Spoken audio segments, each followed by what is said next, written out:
One more example of a polynomial inequality. We have 3x cubed plus 8x squared plus 4x less than 0.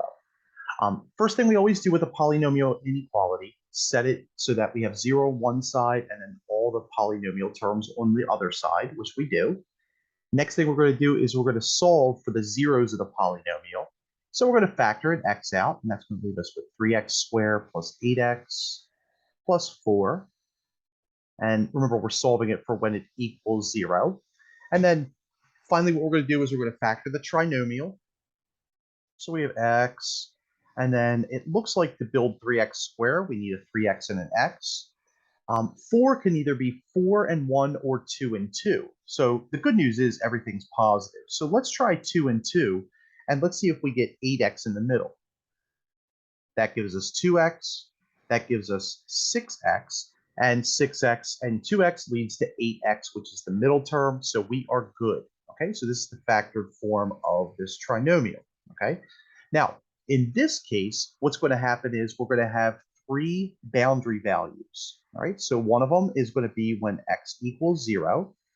Another one is when 3x plus 2 is equal to 0. And the other one is when x plus 2 equals 0. All right, this one's easy. So we get -2 for that one.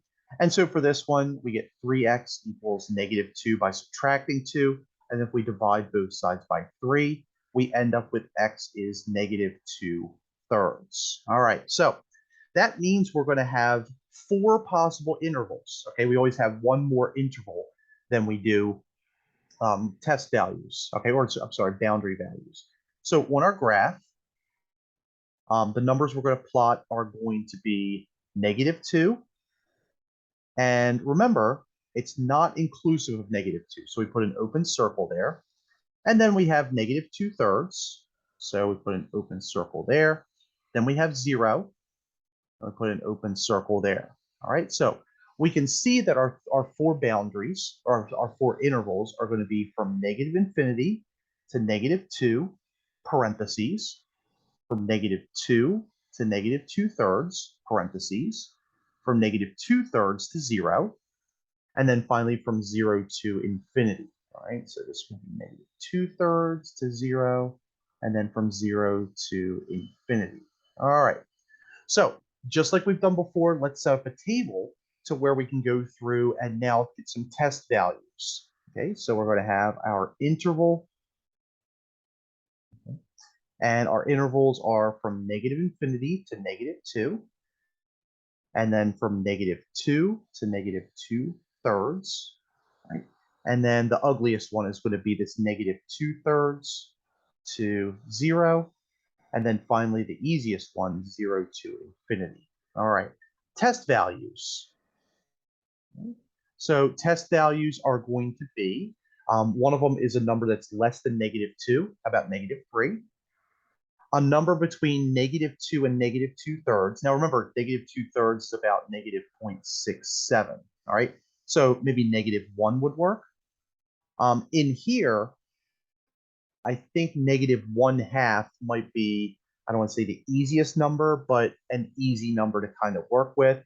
And then finally, I'll just use 1 for the other value. That's going to be bigger than 0. Right? Now, we go through our factored form, all right, and we're just going to see whether this is going to be less than 0. Okay, so remember we had the original inequality was a less than. Okay, so we're just going to substitute, and we had x times 3x plus 2, x plus 2, and is that less than 0? All right, so we have -3, 3 times -3 plus 2, and then -3 plus 2. All right, we're just going to evaluate that. All right. And so inside of our parentheses, when we evaluate this, now again, this is a -3. Let me write that a little bit better. So it's going to be times -3 plus 2. And so when we write that, just we think about this as being -3. This is going to turn into -7, and this is going to turn into -1. Right? And so that should be -21, which is, and we're looking for less than 0. If we look back up here, so that clearly is a number that's going to be less than 0. Okay, so this one's in. Okay, so it's going to be in the solution set. So is it in or out? This one's going to be in. Now, trying -1. We have -1 times 3 times -1 plus 2. And then we have -1 times, or -1 plus 2. And so that yields -1. 3 times -1 plus 2 is another -1. And then -1 plus 2 is going to be a +1. So this ends up being 1, which is clearly not less than 0. Okay, so this one is out. Okay, so far we have 1 and 1 out. Now this is going to be the ugly one, the -1/2.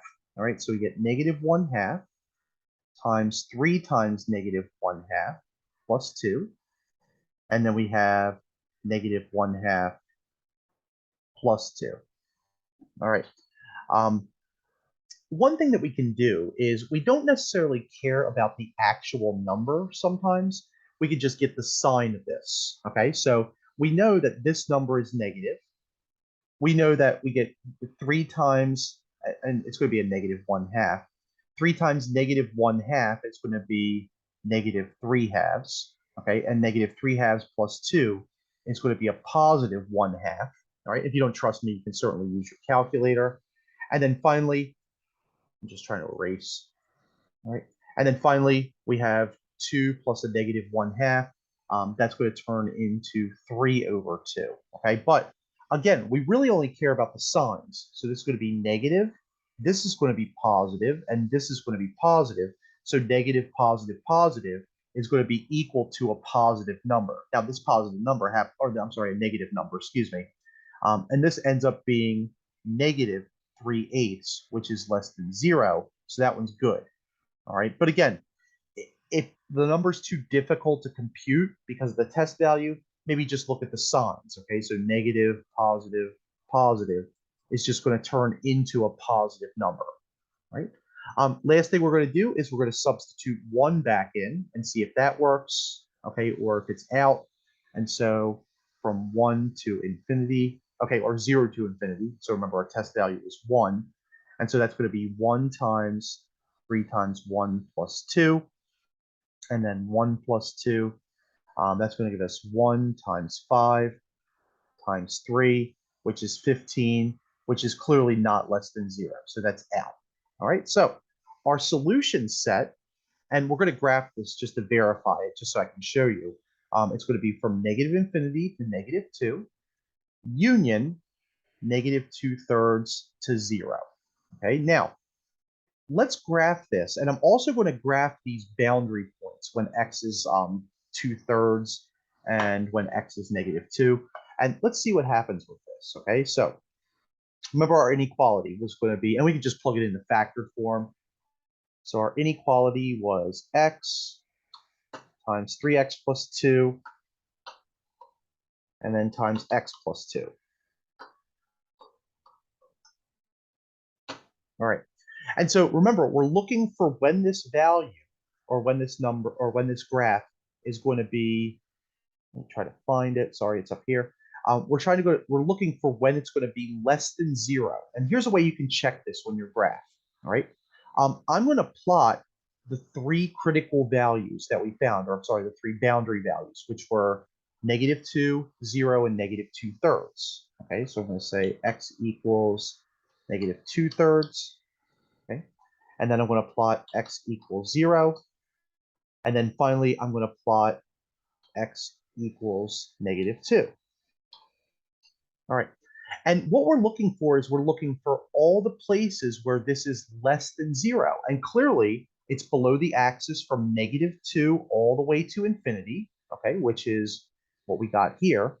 And then also from 2/3 to 0, okay? So notice that it's below here, okay? And that's precisely what we suggested, okay? So that's a way to check your answer is just by going through and graphing the function and just seeing when the function is less than 0 on the axis, all right? And just to be technically correct with this, what I'm going to do is I'm just going to cross this out and say x is an element of this, okay?